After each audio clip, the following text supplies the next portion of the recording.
Possam todos, quantos perderam seus afetos na terra, sentir a mesma consolação que experimento, uma mãe.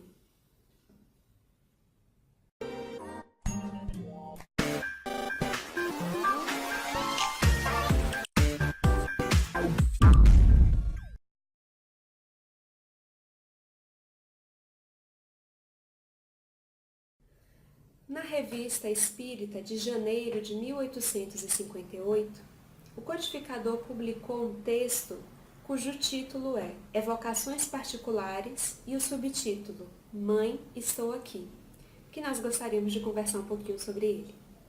Kardec conta que uma senhora havia perdido a sua filha única, que estava com 14 anos, na flor da idade, e que por conta de uma doença dolorosa, longa, que foi se arrastando, essa jovem veio a desencarnar. A sua mãe, como é totalmente compreensível, ficou consternada, sofrendo muito, chegou a ser afetada fisicamente, tamanho o seu sofrimento, proveniente desse afastamento da filha. E então ela chegava a falar que achava que o seu momento de retornar à pátria espiritual, de desencarnar, também estava se aproximando, porque ela estava muito debilitada.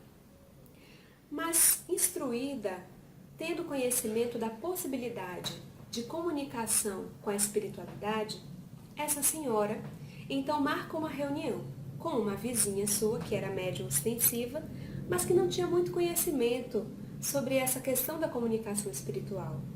E ela, nem a vizinha nem ela tinham esse conhecimento, então elas chamam o nosso codificador.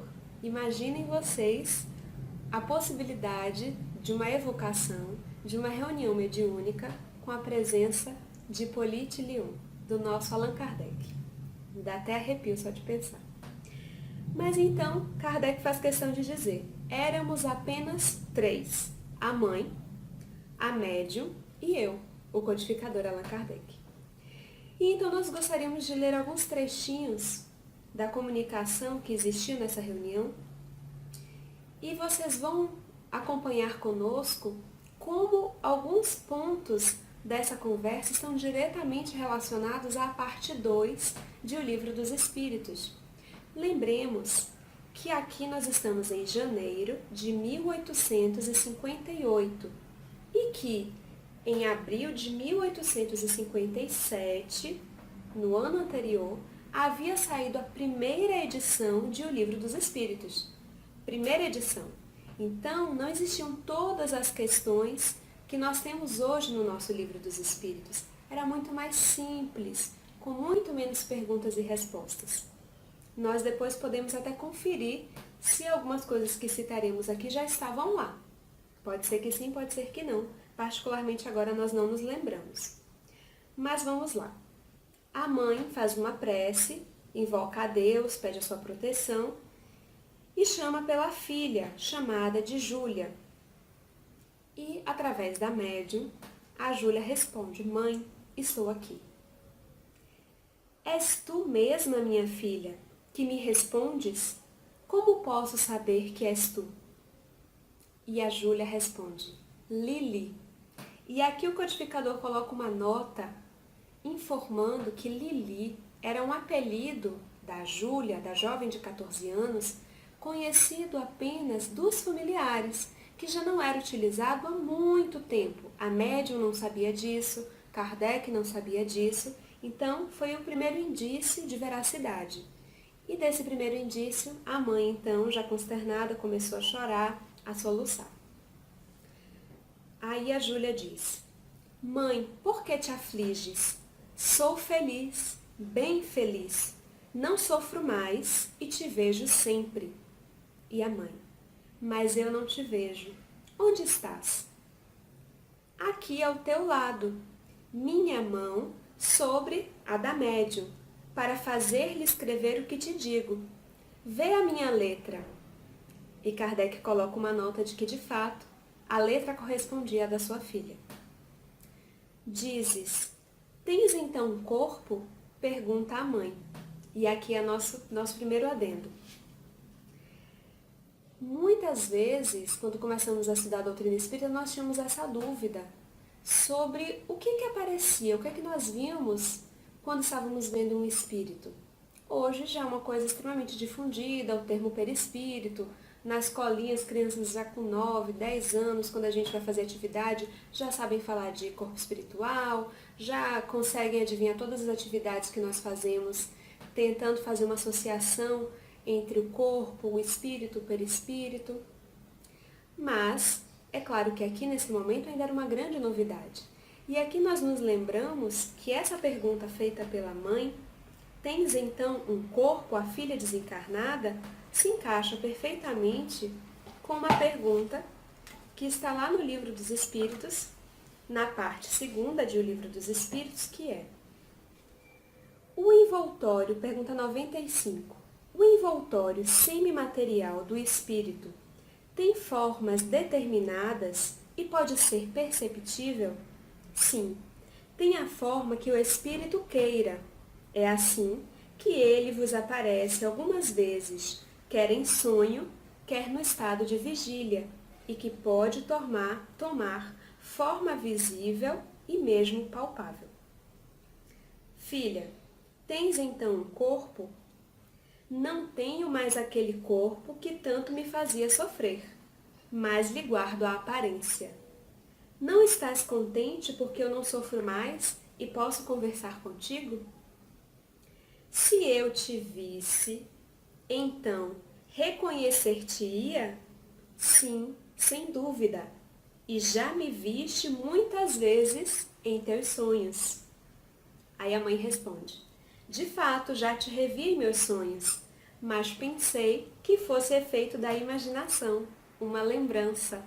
Como nós subestimamos os nossos sonhos, que em muitos casos são restos diurnos, são clichês mentais, mas em muitos e muitos outros casos são lembranças que nós armazenamos dos encontros que nós fazemos em desdobramento, daqueles encontros bons ou ruins que fazemos enquanto o nosso corpo descansa. E aqui, de novo, na parte 2ª do Livro dos Espíritos, nós nos lembramos da questão 401. Olha só que interessante. Durante o sono, a alma repousa como o corpo? Não. O espírito jamais está inativo. Durante o sono, afrouxam-se os laços que o prendem ao corpo. E então, não precisando o corpo da sua presença, o espírito se lança no espaço e entra em relação mais direta com os outros espíritos. E agora a Júlia que responde: não, não é apenas uma lembrança. Sou eu mesma que estou sempre contigo e procuro consolar-te. Fui eu quem te inspirei a ideia de evocar-me. Tenho muitas coisas a te dizer. E aí, em seguida, ela alerta sobre um senhor, cujo nome não foi divulgado, para que a sua mãe tivesse atenção com ele, que ele não era de confiança. Kardec, em sua nota, diz que esse foi mais um indício da veracidade do espírito, da veracidade da comunicação. E em seguida a mãe pergunta: estás entre os anjos? Oh, ainda não.